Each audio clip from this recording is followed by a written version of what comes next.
বন্ধুরা, mister and Mrs cooking আর্টে আপনাদের সকলকে জানাই আরো একবার স্বাগত। আজকে চলে এসেছি আবার একটা সুন্দর রেসিপি নিয়ে। আমরা সবসময় ভাবি নিরামিষ দিনে কি বানাবো আর সেটা কি রকম ধরনের। আজকে নতুন একটা আইটেম বানাবো, কারণ সবসময় একঘেয়ে খাবার আমাদের খেতে একদমই ভালো লাগে না। তো আপনাদের জন্য নিয়ে এসেছি একটা খুব সুন্দর নিরামিষ রেসিপি। তো আজকের যে রেসিপিটা সেটা মুগ পটল বাহার। তো চলো দেখে নি যে আজকের রেসিপিটা কেমন লেগেছে। যদি রেসিপিটা ভালো লেগে থাকে তাহলে কিন্তু অবশ্যই আমাদের চ্যানেলটাকে সাবস্ক্রাইব করার অনুরোধ রইল, আর অবশ্যই লাইক করো আর কমেন্টের মাধ্যমে জানিও কেমন লাগলো আমাদের চ্যানেলটাকে। আশা করছি আপনারা সাবস্ক্রাইব করবেন, আমাদের পাশে থাকবেন। আর চলো দেখে নি আজকের রেসিপিটা বানানোর জন্য আমরা এখানে নিয়ে নিয়েছি 4টে পটল, আর সেগুলোকে কিন্তু আমি কেটে নিয়েছি। কেটে আমি মাঝখান থেকে সেগুলোকে খোলাগুলোকে দানাগুলোকে বের করে নিয়েছি আর উপরে খোলা ছাড়িয়ে নিয়েছি। আপনারা চাইলে পটলের গাগুলো ঘষে নিতে পারেন। আর নিয়ে নিয়েছি টমেটো একটা, আদা 1 চামচ, জিরে গুঁড়ো গোটা জিরে, কাঁচা লঙ্কা, শুকনো লঙ্কা, আর লাগছে এখানে মুগের ডাল। মুগের ডাল নিয়েছি 4 টেবিল চামচ মতো, আর লাগছে সামান্য পরিমাণে ঘি আর সর্ষের তেল। চলো দেখে নিই কীভাবে আমরা রেসিপিটা বানাবো। আমি একটা পাত্র বসিয়ে নিয়েছি, আর আমি কিন্তু আজকের রেসিপিটা সর্ষের তেল দিয়ে বানাবো। যদি আপনারা মনে করেন যে এটা ঘিতে বানাবেন তাহলে পুরোটা কিন্তু ঘিতে বানাতে পারেন। যেহেতু আমরা সবসময় হেলথের কথা চিন্তা করি, তার জন্য আমি পুরোটা ঘি দিয়ে বানাচ্ছি না। আমি এখানে সর্ষের তেল নিয়েছি, আর সর্ষের তেল নিয়ে আমি আগে পটলগুলোকে ভেজে নেব। তেলটা গরম হওয়া পর্যন্ত আমরা একটু অপেক্ষা করব। তেলটা গরম হলে আমরা পটলগুলো দিয়ে দেবো। আর পটলগুলোতে কিন্তু আমি নুন আর হলুদ কিন্তু একটু মাখিয়ে রেখে দিয়েছিলাম। আমাদের তেলটা গরম হয়ে গেছে, আর এবার কিন্তু আমরা দিয়ে দেব পটলগুলো। আমরা পটলগুলোকে ভেজে নেব ভালো করে।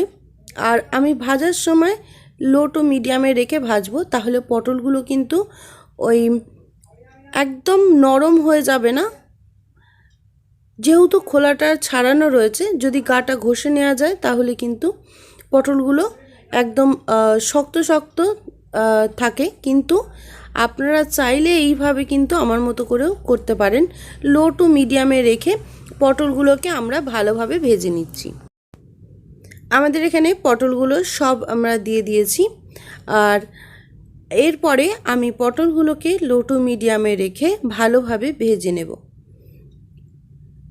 দেখুন আমি একটা পিঠ ভেজে নিচ্ছি, তারপরে আমি এটা উল্টে আর একটা পিঠ আমি ভেজে নেব। আর দেখুন আমি যেহেতু খোলাটা ছাড়িয়ে নিয়েছি আর একদম লো টু মিডিয়ামে করছি, তার জন্য কিন্তু পটলগুলো একদম কিন্তু নরম হয়ে যেটা একটু পাতলা মতো হয়ে যায়, সেটা কিন্তু হয়ে যায়নি। যেহেতু একদম হাই ফ্লেমে ভাজলে তাহলে কিন্তু ওই রকম চলে আসবে। আর আমি দেখুন একদম পুরো যেমন পটল নিয়েছিলাম সেই রকম লম্বা লম্বাই আছে, কোনো রকম গুটিয়ে যায়নি। এরপরে আমি প্রত্যেকটা পটলকে নামিয়ে নিচ্ছি। আমি ভালোভাবে ভেজে নিয়েছি।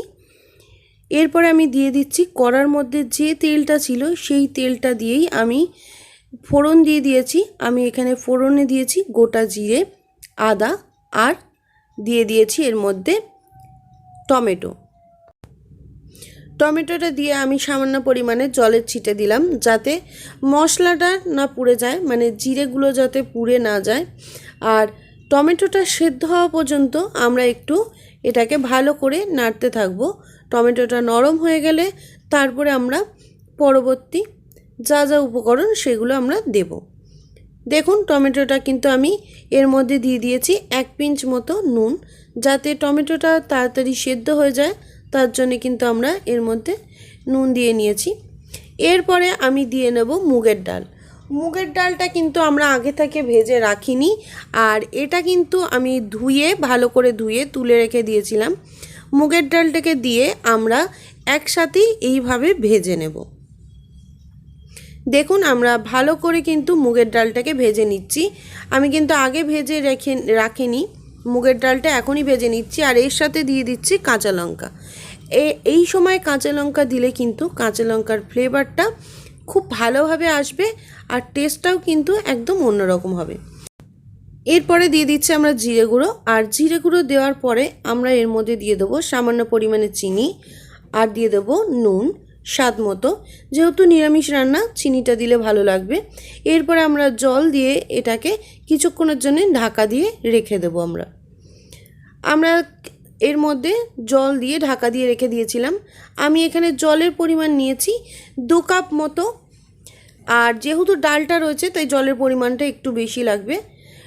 আমাদের এটা 15 থেকে 20 মিনিটের জন্য ঢাকা দিয়ে রেখে দিয়েছিলাম। দেখুন খুব সুন্দরভাবে হয়ে গেছে। আর আমি এর মধ্যে একটু গরম মশলার গুঁড়ো ছড়িয়ে দিয়েছি, আর দিয়ে দেবো এর মধ্যে সামান্য পরিমাণে ঘি, কারণ যেহেতু এটা নিরামিষ একটা রেসিপি তার জন্যে কিন্তু ঘিটা দিলে কিন্তু খেতে খুবই ভালো লাগবে। আমি দেখুন একদম এগুলোকে সেদ্ধ হয়ে গেছে, আর আমরা এগুলোকে তুলে নিচ্ছি। আমি একটা প্লেটের মধ্যে সাজিয়ে নিয়েছি, আর ডালগুলো কিন্তু খুব ভালোভাবে সেদ্ধ হয়ে গেছে। আপনারা কিন্তু নিরামিষ দিনে এইরকম একটা রেসিপি বাড়িতে বানিয়ে ফেলতেই পারেন। তাহলে কিন্তু আমরা রেডি করে নিয়েছি একটা সুন্দর রেসিপি, কম টাইমের মধ্যে কম উপকরণে আজকের এই সুন্দর রেসিপিটা অবশ্যই কিন্তু বাড়িতে একবার ট্রাই করে দেখবেন।